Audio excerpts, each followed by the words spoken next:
So I'm Jeliza Marie Diaz from the UPOU Office of Gender Concerns, and today we'll look into some of our programs that help advance the public's knowledge on gender through digital platforms. So the Office of Gender Concerns has a mandate to ensure that at least 5% of the total university budget shall be allotted to supporting gender and development plans and programs, as well as other gender mainstreaming activities. UP Open University shall also ensure that 5 to 30% of funds received from foreign governments and multilateral organizations are in support of gender responsive programs and projects. So, gender mainstreaming in a nutshell is the major global strategy to ensure that gender equality is observed in all aspects of the development process so that we may achieve the vision of a gender responsive society where women and men equally contribute to and benefit from development.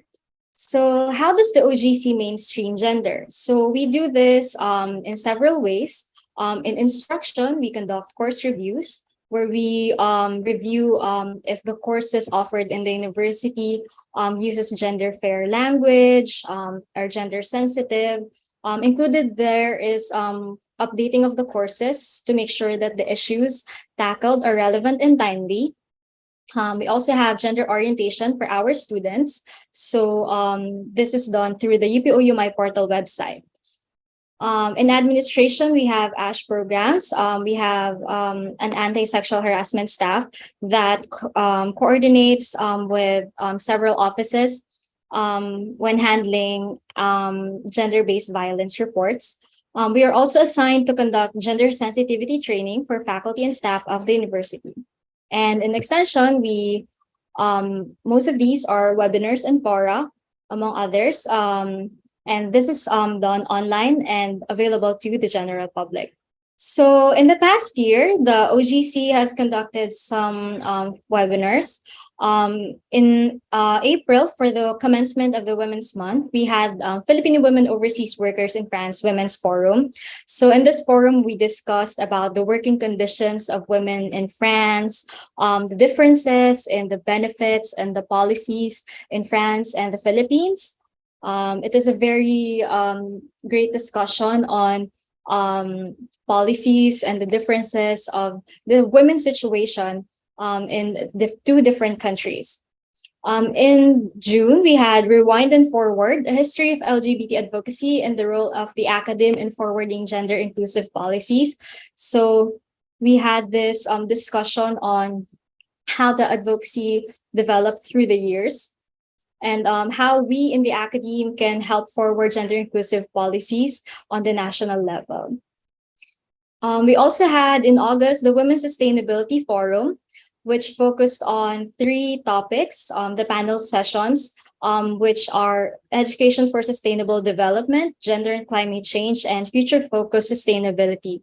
So in this forum, there were several topics that were discussed. I remember various topics on mechanization of agriculture and how it displaces women, climate change.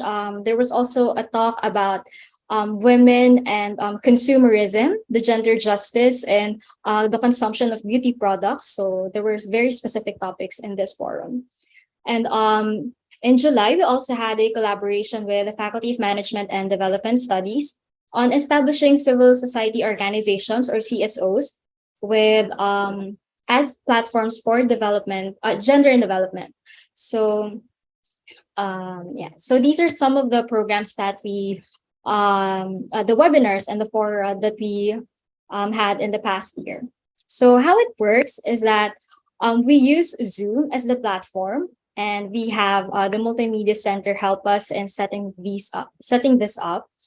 And then the speakers are given 30 to 40 minutes to talk about the topic, after which the participants can send in their questions through the Zoom chat box or by commenting on the Facebook Live, because this is live streamed to the UPOU OGC Facebook page. And then after the webinar, participants are asked to answer an evaluation form. Only after they answer the form can they get a certificate. So far, when we look at the feedback of the participants, On a scale of 1 to 5, they rated the webinars and the fora. Some of them gave a rating of 5, and some of them gave a rating of 4. The general feedback was that we have a well-structured program. The video and audio are clear, and it started on time. So OGC tries to start on time because we understand that some of our participants are in the different parts of the world, especially for the Women's Sustainability Forum. We have participants from all over the world, like different continents. So we are in different time zones. Some of our audience are also professionals that are at work, and some of them are students as well that have classes. The well-structured program is because we prepare scripts beforehand so that our program flow is smooth.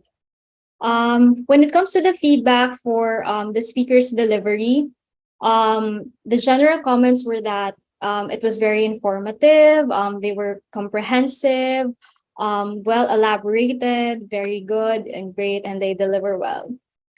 Some of them say that it was very interesting, and the narrative of the situations of Filipino OFWs in France. This was for the Women Workers in France Forum. For the Women Sustainability Forum, so they said that they like the contextual application of sustainability across different countries. Articulations on gender justice, as mentioned.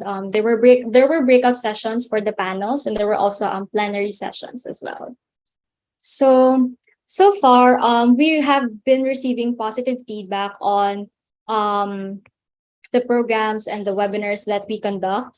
But this particular comment stood out because it said, I believe this event can be more effective if there is student representation in the webinar who can also discuss the gender-related issues in UPOU. So the usual practice of OGC is to invite experts, those with technical knowledge, and speakers who are very well versed in the topic, and they talk about and they discuss for 30 to 40 minutes. But I think that as we go on and as we move on to a new normal, I think the students also want to be included. They also want to be speakers and try to discuss gender issues through their lenses.